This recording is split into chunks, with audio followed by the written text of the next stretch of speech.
Bueno, bueno. Bueno, les cuento entonces que esta videoconferencia es para el parcial es el sábado. Les cuento rapidito cómo es la modalidad del parcial. Yo no sé, creo que ustedes ya hicieron parcial de trabajos prácticos interactivos. Ustedes a las 10 de la mañana van a tener visible el parcial para hacerlo. El parcial se hace de 10 a 12. Las 2 horas alcanzan lo más bien, ¿sí? Lo van a poder hacer antes. Fíjense bien las respuestas, eso sí, traten de pensarlo. El parcial consta de preguntas prácticas y preguntas teóricas. Hay un texto que yo les voy a subir y de ese texto van a tener que analizar lo que estuvimos viendo en los ejemplos que yo subí a la página, funciones, registro, variables lingüísticas. Hola Natalia, bienvenida. Entonces le decía que hay una parte práctica, entonces, necesitamos funciones, registros, etcétera. Ahora lo vamos a ver bien eso. Y una parte teórica, las preguntas abarcan desde el principio del cuadernillo hasta el IONS inclusive. ¿Sí?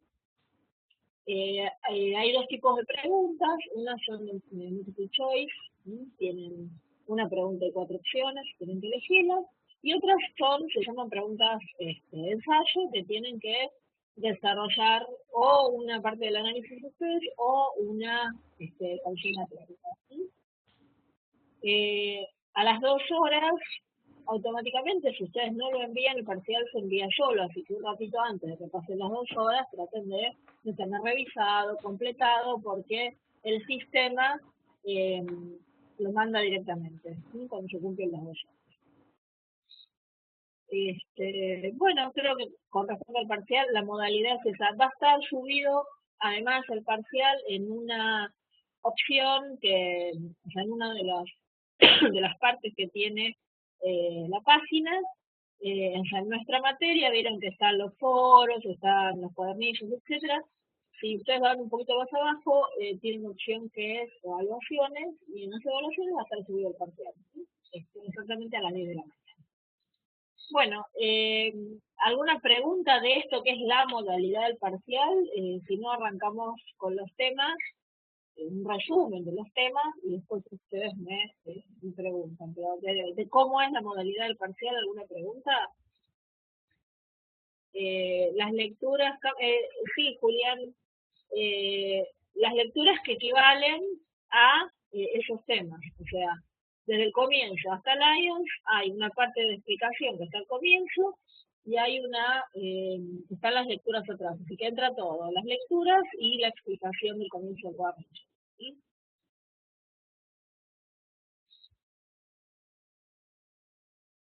Sí, pero las preguntas van a ser de teoría de cualquier, igual son, a ver, son breves, pero sí, van a ser preguntas de cualquier autor desde el comienzo hasta la IONS inclusive. O sea, cualquier tema, cualquier, cualquier concepto y cualquier análisis de acuerdo a lo que estuvimos viendo en los análisis que yo les subí. O sea, cosas similares, análisis similares a los que yo les subí, nada de raro ni otra cosa que no estamos viendo.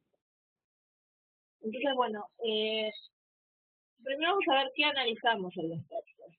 En los textos analizamos las variables lingüísticas. Ustedes saben que el español no es el mismo eh, siempre, sino que el español presenta variables o variantes que dependen de diferentes situaciones. Hay variables que dependen de la región, y entonces son los dialectos, otras variables que tienen que ver con la edad, son los cronolectos, que tienen que ver con las disciplinas, son los tecnolectos, y después tenemos las variables que tienen que ver con con el grado de escolaridad, que son los sociológicos. Las variables lingüísticas son términos. O sea, cuando ustedes van a analizar variables lingüísticas, es una palabra, a lo sumo una pequeña frase, pero no una oración entera ni un párrafo. Ustedes no me pueden decir que un párrafo tiene variables. Las variables son términos específicos que ustedes tienen en la casa. Eh, Esto sería lo primero que tiene el cuadernillo, que no es de ningún... A ver, lo abordaron un montón de autores, pero ustedes eso no lo tienen asignado a ningún autor en particular. ¿Sí? Eh, Después tenemos el circuito de la comunicación. Ahí sí ya tenemos a nuestro primer autor, que es Jacobson. Ustedes saben que Jacobson elabora un circuito de la comunicación básico. Tienen que estoy viendo, que estoy grabando.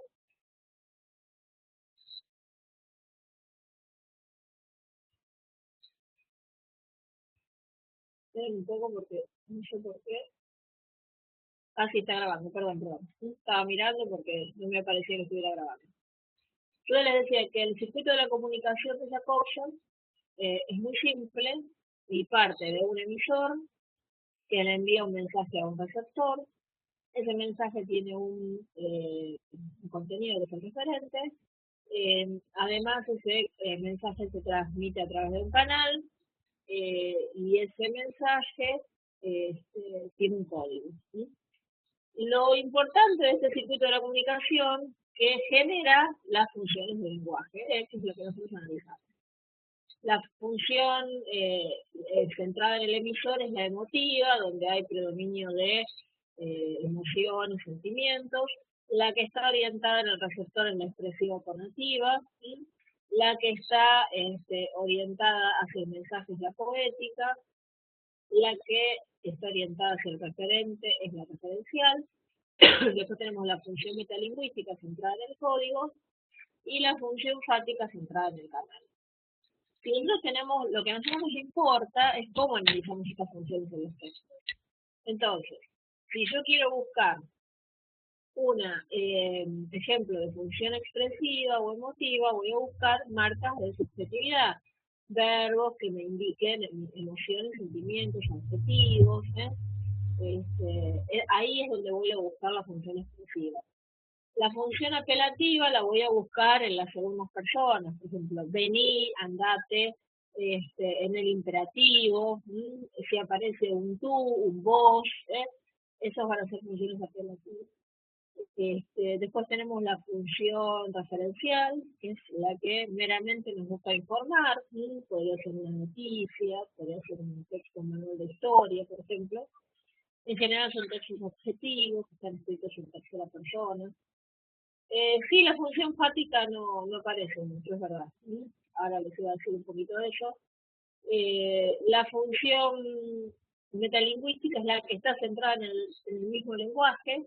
¿Qué quiere decir? Que el lenguaje se usa para hablar del lenguaje. Por ejemplo, si yo digo eh, taza es un sustantivo, esa función metalingüística, porque no estoy dando información ni estoy expresando mis sentimientos, sino lo que estoy haciendo es usar el lenguaje para hablar sobre el lenguaje. ¿Sí? Eso es función fática.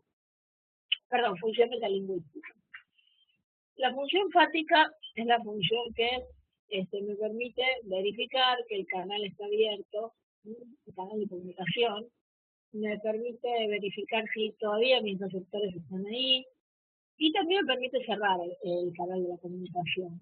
Por ejemplo, cuando uno saluda y dice hola, está abriendo el canal de la comunicación, esa es función fática. Cuando yo les decía al principio si estaban escuchando, si estaban ahí, si tenían algún problema, eso también es función fática. Estoy viendo si el canal está funcionando. Y después nos queda la función poética, que es la función centrada en el mensaje, que es la función que se ve en los textos literarios. Como es la función que se ve en los textos literarios, lo que yo voy a buscar en la función fática son recursos literarios. Por eso yo les había subido un archivo con algunos recursos literarios, hay muchísimos, pero algunos que nos podían servir para hacer un análisis, este análisis primero que estamos haciendo, que recién empezamos. Puedes utilizar metáforas, comparaciones, utilizar no sé, anáforas, la rima en la poesía, bueno, todo ese tipo de recursos, personificaciones. unas tesis, bueno, yo subí una lista con algunos ejemplos, con que encuentren algunos suficientes. Si nosotros vamos a analizar un cuento, por ejemplo, sabemos que toda la literatura tiene como función principal la función poética, y entonces nosotros deberíamos buscar los recursos poéticos. Recuerden que en todo un texto hay una sola función principal, una, y una o varias funciones secundarias. Secundarias, ya les digo, puede haber más de una, ¿sí? Pero la principal sí o sí tiene que ser una. Bueno, en esto de las funciones y las variables, ¿tienen alguna pregunta? Así vamos de a poco, ¿quieren consultar algo?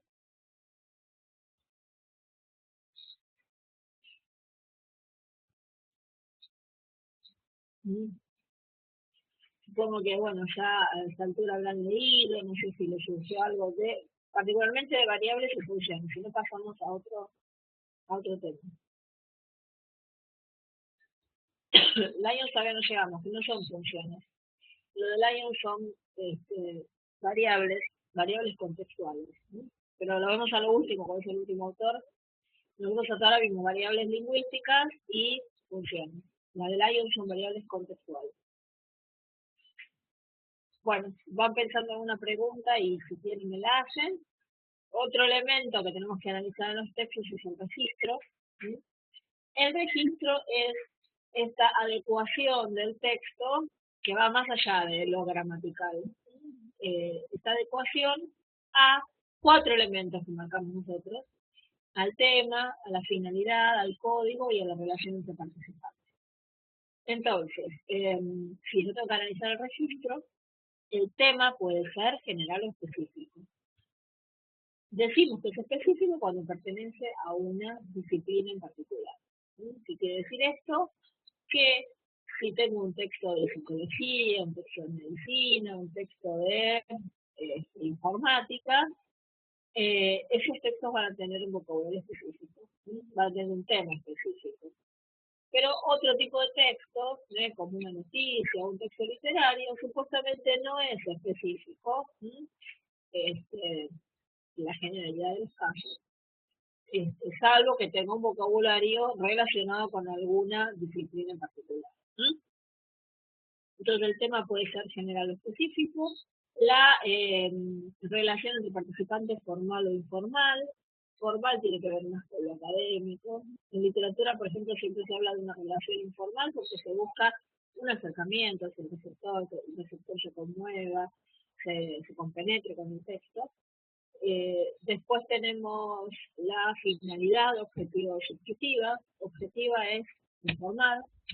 Si el texto busca informar, tiene una finalidad objetiva.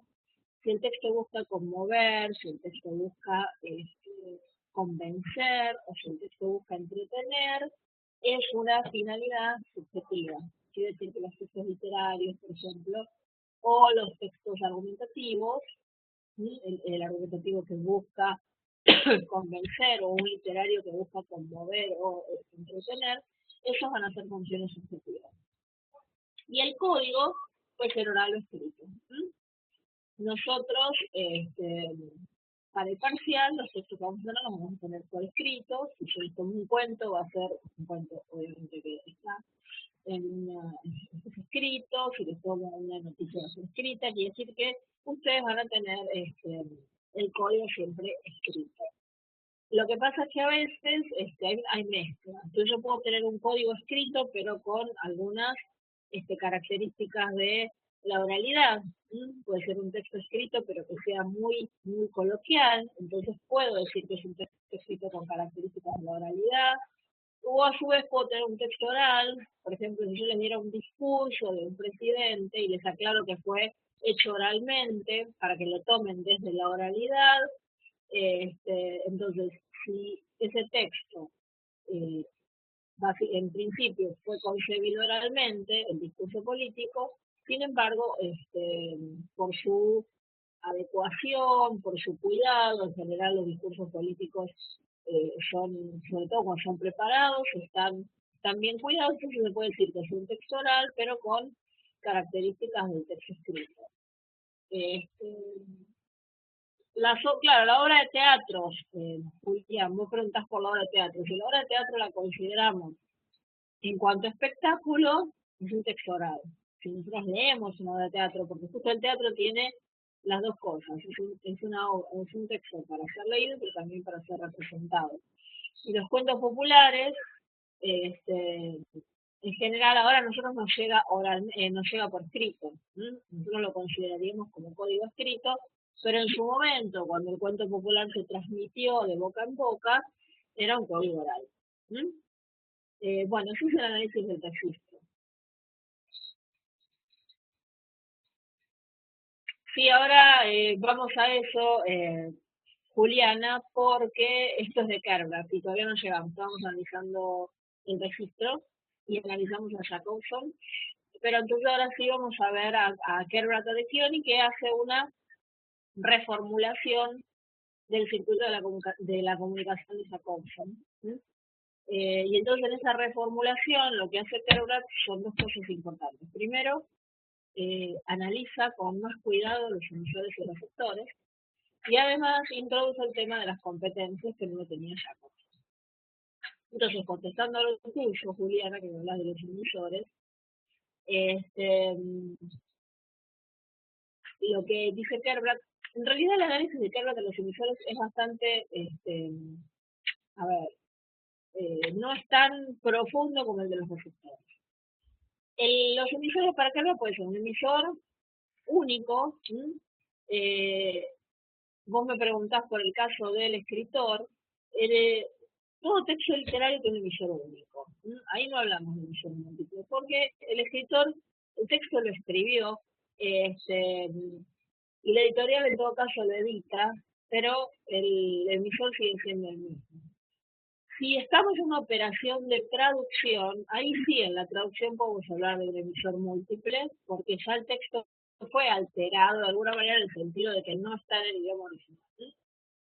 Entonces, el texto solo hecho por el escritor, editado, es un emisor simple, un único emisor. Si estamos en presencia de una traducción, podríamos hablar de un emisor múltiple.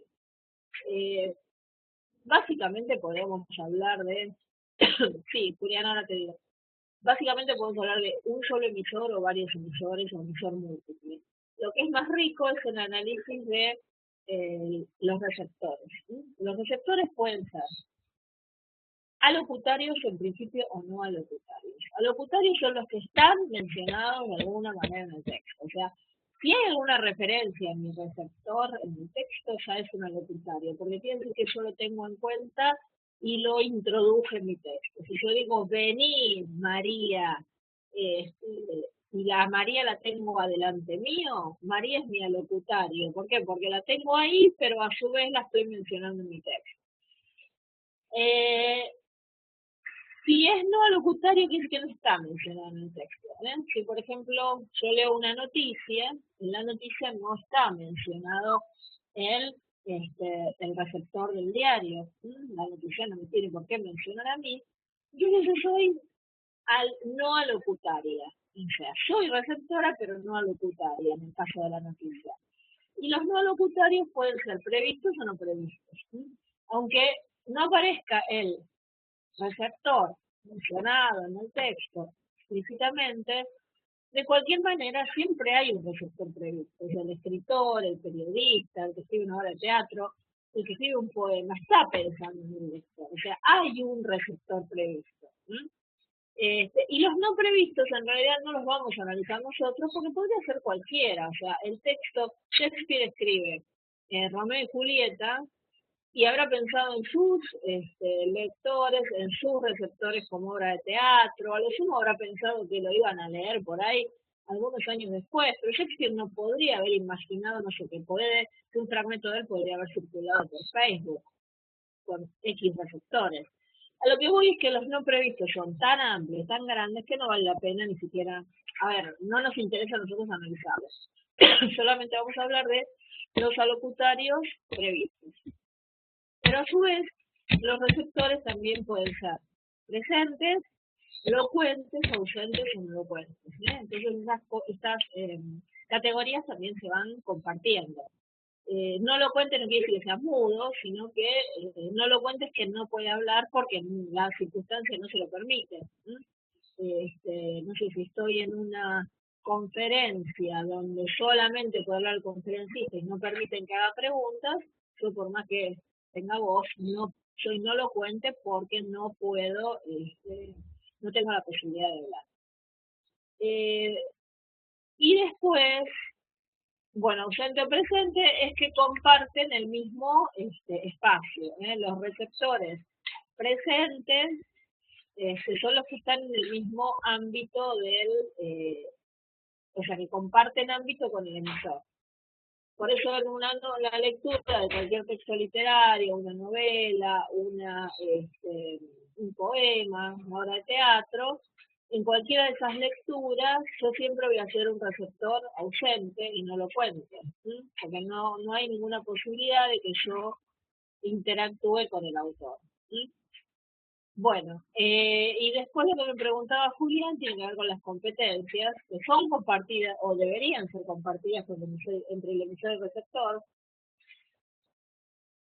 y esas competencias son las lingüísticas y paralingüísticas, que tienen que ver con el conocimiento del código, o sea, es la lengua, y todo lo que tiene que ver con los gestos, miradas, eh, cualquier, o sea, todo lo que a mí todos los signos que me dan información más allá del lenguaje. Y después de estas competencias lingüísticas y lingüísticas, que son las básicas, tenemos las competencias ideológicas y culturales, que tienen que ver con conocimientos que salen de los libros, o de mi experiencia en la vida, o de lo que aprendo en la escuela, de lo que me enseñan en mi casa. Son lingüísticas y paralingüísticas, perdón, ideológicas y culturales. Después tenemos las determinaciones sí, que tienen que ver con cuestiones psicológicas, que Kerbrand dice que corresponden más a la psicología, pero que la lingüística tiene que tenerse en cuenta porque la psicología influye en la comunicación, pero nosotros no lo vamos a analizar. Ustedes no tienen que analizarlo en el parcial, yo no se los voy a pedir, ni en el final tampoco, porque no tenemos los conocimientos ni los datos, sobre todo para realizar las determinaciones sí. Y después, por último, tenemos las restricciones del universo del discurso, que tiene que ver con todo el conocimiento de géneros discursivos. Es el otro tema de Bastiat. O sea, yo necesito para comunicarme bien conocer géneros discursivos, porque eso me ayuda muchísimo. Ayuda al emisor a producir y al receptor a recibir. Cuando se lee un texto, las paralingüísticas en la lectura de un texto no es necesario. Juliana me pregunta por la lectura si son necesarias las paralingüísticas, salvo que el texto tenga algún signo en particular. O sea, se puede considerar como competencia paralingüística, no sé, el texto tuviera algún tipo de imagen, por ejemplo, que yo tuviera que decodificar la imagen. No, pero si hablan de un gesto del personaje, como vos me preguntás, Juliana, eso va a estar siempre escrito. A mí me puede decir que el personaje se ríe, que el personaje no sé, que tiene una mirada en particular, pero me diga lo que me diga el texto, me va a decir a través de palabras. O sea, lo que yo necesito para interpretar un texto leído, es competencias lingüísticas, no paralingüísticas. En general no hay paralingüísticas en ese caso.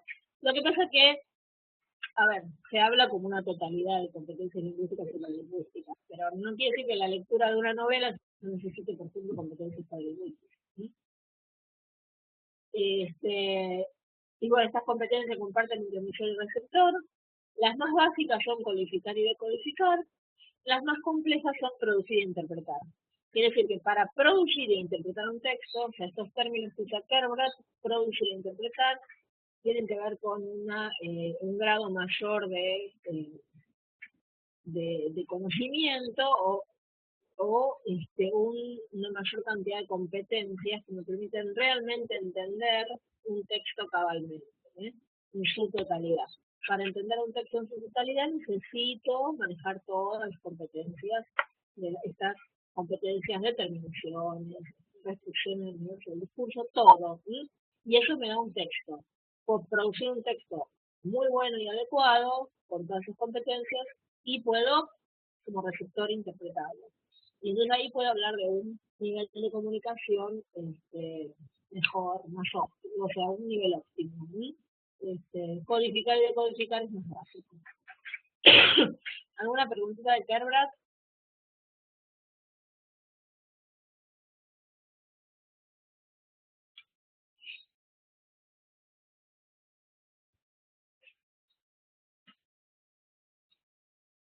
Bueno, entonces pasamos a Bastín. Bastín habla de los géneros discursivos. Va a ser una definición de género discursivo. O sea, género discursivo es un concepto muy amplio. Él dice que los géneros son enunciados en principio orales o escritos. ¿Sí? O sea, todo lo que decimos y todo lo que escribimos pertenece a un género. Que enunciados orales o escritos que se relacionan con todas las actividades humanas. Y es que todas las actividades, todo lo que hacemos, las profesiones, todas las diferentes actividades que realizamos producen textos. ¿Sí? Donde vayamos hay textos. Y esos textos pertenecen a un género. Y esos géneros son relativamente estables, quiere decir que no se mantienen siempre igual, exactamente igual. O sea, no es lo mismo una novela del siglo XVI, XVII que una novela del siglo XXI. ¿Sí? No es lo mismo cómo se escribía una carta pidiendo trabajo en el principio del siglo XX que ahora, ¿sí? Que ahora se mandan mails, no es lo mismo la carta que el mail. O sea, pertenecen al mismo género, pero con variables. Es decir, por eso Bastín habla de géneros relativamente estables. Y después, los géneros, a su vez, se caracterizan por tener un tema, una estructura y un estilo. ¿Sí? Un tema, una estructura y un estilo. El tema es simplemente enunciar de qué se trata el texto. De qué se trata el texto. Por ejemplo, si estoy hablando de una obra o estoy leyendo un texto sobre literatura, perdón, sí, un texto literario sobre una historia de venganza, bueno, un tema es la historia de venganza. ¿Ves? Acá el tema dentro del género es enunciar de qué se trata el texto. La estructura corresponde al ordenamiento de esa información. O sea, si yo quiero desarrollar un tema, lo voy a ordenar de determinada manera de acuerdo al tipo de texto. ¿No? Un cuento se, este, se estructura en marco, complicación y resolución. Lo que antes era introducción, nudo y desenlace. ¿Sí? Ahora se llama marco, complicación y resolución. Una noticia se estructura con un título, digo lo básico de la noticia, ¿no? Un título, un copete, que es lo que está abajo del título, y el cuerpo de la noticia. ¿Sí? Si escribo un discurso, cualquier tipo de discurso político o del tipo que sea, tiene una introducción, un desarrollo y una conclusión. ¿Sí? Si escribo una tesis, por ejemplo, esa tesis va a tener una introducción, va a tener un desarrollo con capítulos, va a tener una conclusión, va a tener la parte de bibliografía. ¿Sí? Esas son diferentes estructuras o superestructuras, como se las llama ahora. Quiere decir que en nuestro parcial, si analizamos el tema, tenemos que decir de qué trata el texto. En la estructura simplemente tenemos que señalar esas partes que yo les digo. Si es un cuento, lo que les dije recién, si es una noticia, lo que también. El título, copete, cuerpo de la noticia. No tienen que analizar nada dentro del texto de la estructura, no tienen que marcarla, simplemente señalarla. Y por último, tenemos el estilo. En el estilo, tenemos que analizar, yo ya creo que les subí un ejemplo, fíjense bien, hago un paréntesis, revisen por favor las resoluciones que subí, porque muchas veces hacen mal el parcial porque no leen las resoluciones, ¿sí? Y responden de cualquier manera. para algo le subo las resoluciones, con los ejemplos de los textos, la forma que analizamos nosotros. Entonces ahí, en uno de los textos que le subí, tenemos cómo se analiza el estilo. El estilo está conformado por el tipo de oraciones, sencillas o no. Por ahora usamos categorías muy básicas. Por el tipo de vocabulario también, si es un vocabulario complejo, si es un vocabulario más técnico.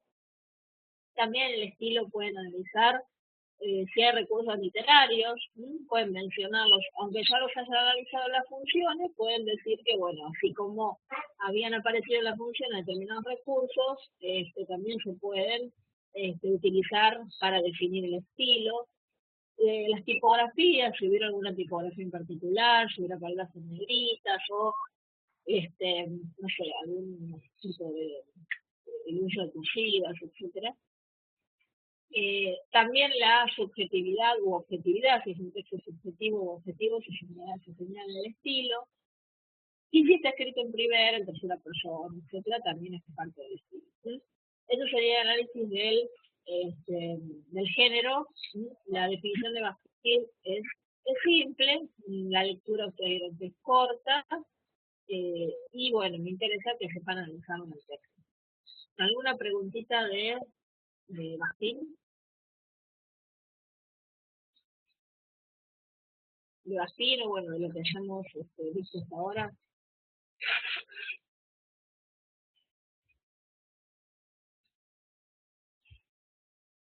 ¿Alguna duda?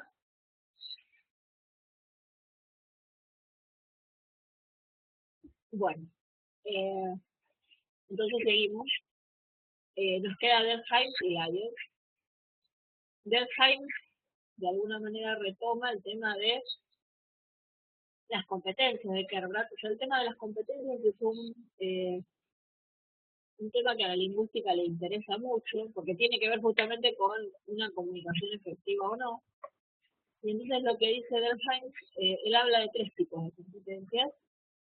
Ustedes en mi cuadernillo tienen un dibujo que son tres, como una especie de elipse o círculos concéntricos, que unos van abarcando a los otros, porque quiere decir que las competencias parten de las más básicas a las más complejas que engloban a la básica. La competencia más básica es la competencia lingüística. La competencia lingüística está determinada por simplemente el conocimiento de la gramática y la sintaxis. Entonces, yo conozco gramática y sintaxis, tengo un primer nivel de competencia que es la lingüística. Si a eso le sumo el conocimiento del contexto, la adecuación al contexto, es decir, a espacio, tiempo y participantes, y el conocimiento o la adecuación al registro, el conocimiento de las variables lingüísticas, ya me acerco a un grado de comunicación un poquito más complejo, más efectivo. Esa es la competencia de la lengua. Pero a su vez, si a todo esto, hacia la normativa, la sintaxis, al registro, a la adecuación al contexto, a las variables, a todo eso, yo le agrego el conocimiento de todos los sistemas semiológicos que existen, o sea, todos los sistemas de signos.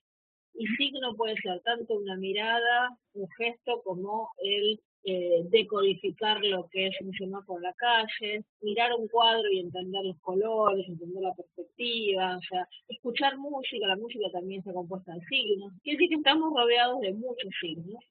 Si nosotros pudiéramos, cuanto más signos conozcamos, más vamos a poder comunicarnos mejor, más vamos a aprovechar también nuestras posibilidades que nos da la comunicación en general. Así que ahí, en esa instancia, cuando ya tenemos el conocimiento de gramatical, para decirlo generalmente, contextual y de todo lo que es conocimiento de signos, llegamos a una competencia más compleja, que es la competencia comunicativa, que es la que me permite ser un hablante omnicompetente. Ese hablante que se maneja perfectamente en la comunicación, que es un ideal, o sea, no es un hablante que exista, es el ideal al que aspira la lingüística, en este caso al que aspira del Hayek. Bueno, ¿alguna preguntita de esto?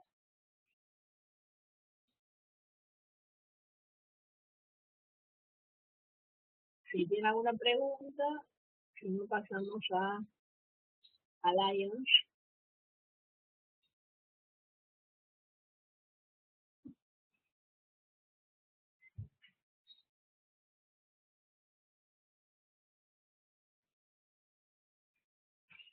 A ver, Julián, me preguntás, las comunicativas. Claro, la comunicativa abarca todo, ¿sí?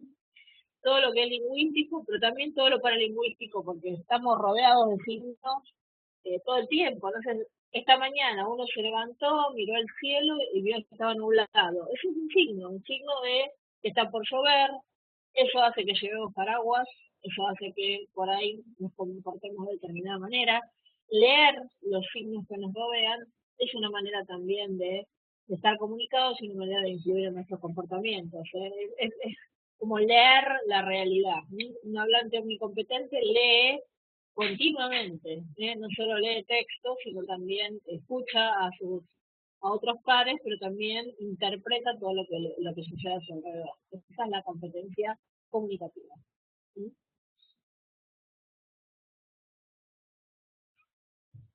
Bueno, y nos queda Lyons. ¿Sí? Lyons habla de las variables contextuales. O sea, él habla de 6 competencias que tiene que tener un lector. O sea, él ahonda un poquito en esto del hablante omnicompetente, ¿sí? Del que hablaba del Jaime. Entonces, Chomsky ahonda un poquito más en eso y sobre todo ahonda en el tema del contexto, o sea, qué es o cómo está conformado el contexto. Y entonces, de las variables contextuales este, que en general el texto de Lyons por ahí parece denso porque la traducción no es demasiado buena. Sin embargo, las variables son muy básicas. Me voy a referir en especial a la primera, que es este, la más larga, la que más se divide, ¿sí? Y la que se presta mucho para el análisis, porque se puede aplicar en los textos, que es los oficios sociales y deísticos. La primera variable contextual es esa, oficios sociales y deísticos. También el hablante tiene que adecuarse al tiempo, adecuarse al contenido, adecuarse al género. Todos esos tipos de adecuaciones o esas distintas adecuaciones son las variables contextuales de las que habla Lagos.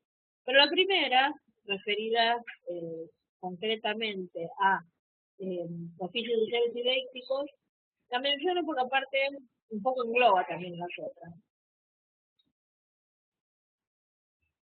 A ver, espera, Julián, me preguntas. Ahora después me fijo, si no le subo algún resumen del iOS. Ahora después me fijo en la página cuando termine de sacar. A ver, yo la tengo abierta acá. Esperen un poquito. Ahora te digo. Ahora me fijo en la página de ustedes. A ver. Mi punto de presencia. A ver.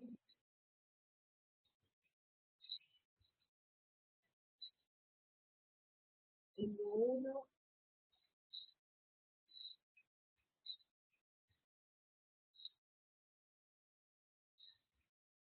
Yo le subí, sí, Julián, le subí un resumen del iOS. Aparte, no están las lecciones, pero le subí un resumen. En realidad el resumen es este, se traté de pulir un poquito la traducción y sacar algunas cosas que por ahí les confundían, pero es básicamente la lectura de Lions un poquito suavizada, pero está subido a la página. Bueno, les decía entonces que este, la primera, me iba a referir a la primera, que es oficios sociales y didácticos, que tiene que ver con que todos los hablantes cumplimos un rol en la vida. O sea, somos maestros, somos alumnos, somos médicos, somos pacientes. Esos roles siempre son de a pares, si hay un maestro y un alumno, si hay un médico y un paciente, y son socialmente reconocidos. O sea, todo el mundo sabe más o menos de qué se ocupa un maestro y de qué se ocupa un médico. Pero esos roles también nos obligan a hablar de determinada manera o a expresarnos de determinada manera. De ahí esta cuestión de las variables contextuales. ¿Sí? Si soy este, médico y estoy con mi paciente, hablo de una manera, pero si soy un médico y estoy con otro médico, hablo de otra, ¿sí? Porque mi receptor es diferente. Esa posibilidad de adaptarse al receptor, adaptarse al espacio, adaptarse al tiempo, justamente es típico de las variables contextuales. Entonces, ese es mi oficio social. Pero también tengo un oficio deístico. Todos los hablantes, más allá de que seamos médicos, maestros, este, comerciantes, lo que sea, tenemos el oficio de hablantes y oyentes, que son oficios que no nos podemos quitar nunca. O somos hablantes o somos oyentes. ¿Y dónde se verifican esos oficios deícticos? En el uso, por ejemplo, de pronombres. ¿Eh?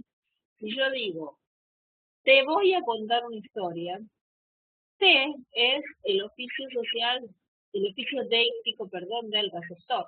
Te a vos, te voy a contar.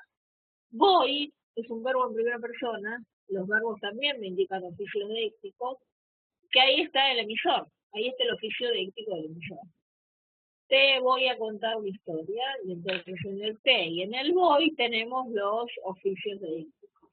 Si digo, me gusta ir al cine, ahí tengo solamente el oficio deíctico del emisor, está dado en el me. ¿Sí?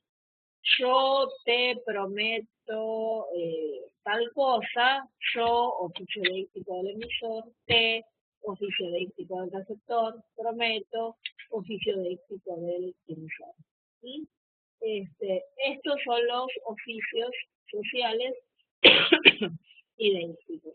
Y después está, ya les digo, el resto que no presenta mayor complejidad, más allá de la lectura, les digo que por momentos se torna densa, pero es fácil entender que un hablante se tiene que adaptar al espacio, al tiempo, que se tiene que adaptar al tema sobre el cual está hablando, al género. No es lo mismo escribir o hablar dentro de un contexto académico o dentro de un contexto no académico. No es lo mismo estar en la familia, estar en el trabajo. O sea, los hablantes somos muy hábiles o bastante hábiles como para saber que depende del lugar donde estemos, el tema que tratemos, a quién tengamos enfrente, todo eso nos va a condicionar para hablar de diferentes maneras, usando siempre el español en nuestro caso, pero con una serie de variantes que están dadas por el contexto en este caso y es lo que el IELTS aguanta. ¿Sí?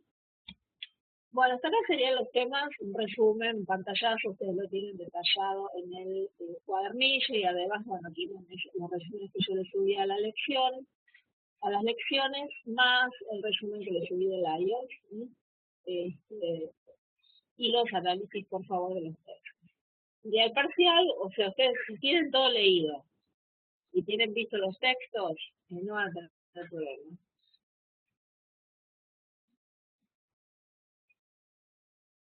No, Juliana, las variables son cuatro: dialecto, sociolecto, cronolecto y tecnolecto. No es que entran unas dentro de las otras. Esas son cuatro variables. Las variables lingüísticas son cuatro.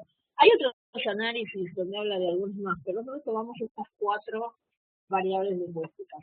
Las que vos me mencionas: dialecto, sociolecto, cronolecto y tecnolecto.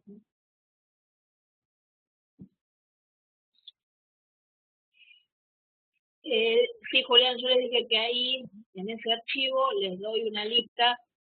Hipérbole, hipérbaton, todo esto que vos me mencionas, son recursos literarios. Esos recursos literarios yo los subí como un extra para que los pudieran analizar en el caso de que nos toque un texto, en el parcial les toque un texto relacionado con un texto literario. Si hay un texto literario, van a tener que analizar la función poética, algunos de esos recursos que yo les subí ahí como una ayuda. ¿Sí? Hay otros más, pero esos nos alcanzan a nosotros eh, para analizar nuestros textos. Fíjense, bueno, busquen tranquilos si tienen alguna otra pregunta. La clase queda grabada para ustedes si la quieren volver a escuchar, para los que no participaron.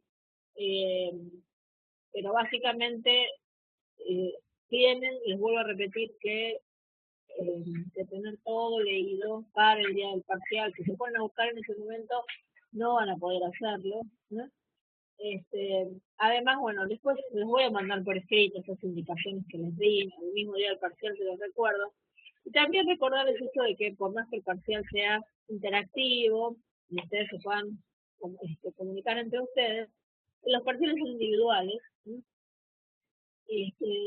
El parcial es un aprendizaje y está bueno hacerlo solo. ¿Sí? O sea, lo esperable es que lo hagan solos.